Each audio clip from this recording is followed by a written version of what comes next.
To follow the high current path through the powertrain system, we first start with the connector that connects to the battery pack. We follow the red wire that goes through first the fuse, moves on to the contactor,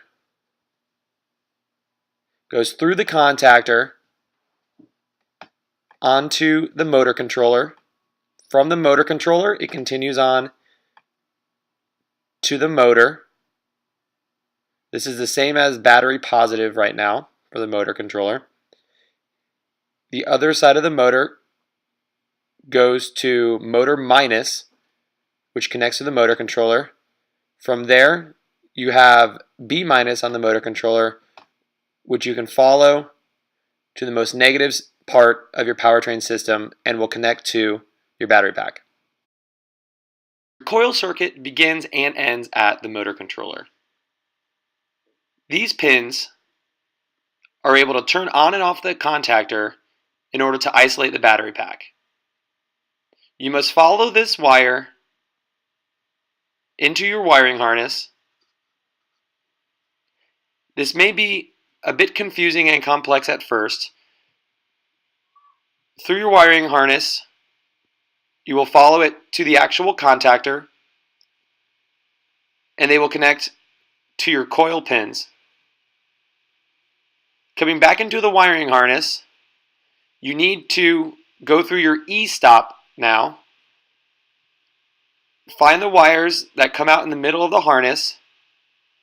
In this video, the yellow wire was made by us and is not in the wiring harness. You will have to make this wire to get your E-Stop to the back of your cart.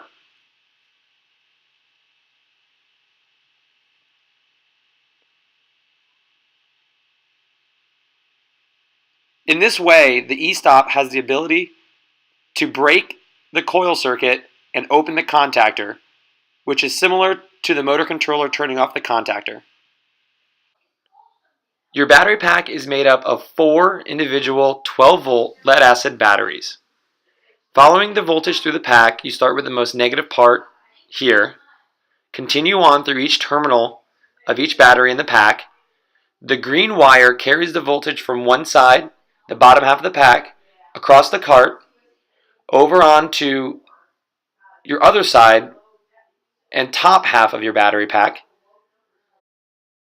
You follow the terminals again to finally reach the most positive part of your battery pack. This will then go to your Anderson connector, which is the output connection of your battery pack, and will plug into your powertrain system. To complete the circuit, we will follow the most negative part of the battery pack, black wire, back to the other side of the cart, where we will find that it is connected to the very first terminal that we started with. Your KSI circuit, or key switch ignition circuit, needs to be able to apply 48 volts to the KSI pin of the motor controller when you're ready to turn the cart on. It does this by grabbing the battery pack positive voltage from the positive side of the contactor and leads it up to the steering wheel. It will then connect to your on-off switch that is mounted on your steering wheel.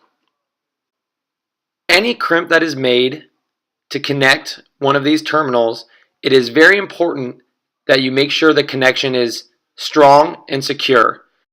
We recommend that after connecting one of these terminals, you pull on the terminal and the wire to be sure that the wire will not pull out. We then follow the wire back down to the motor controller, where it will connect to the motor controller's KSI pin. With this setup, we are able to turn the motor controller on by applying 48 volts to the KSI pin when the user switches the turn-on switch on the steering wheel. If your coil circuit is hooked up and your E-Stop is not activated, you should now be able to turn on your cart.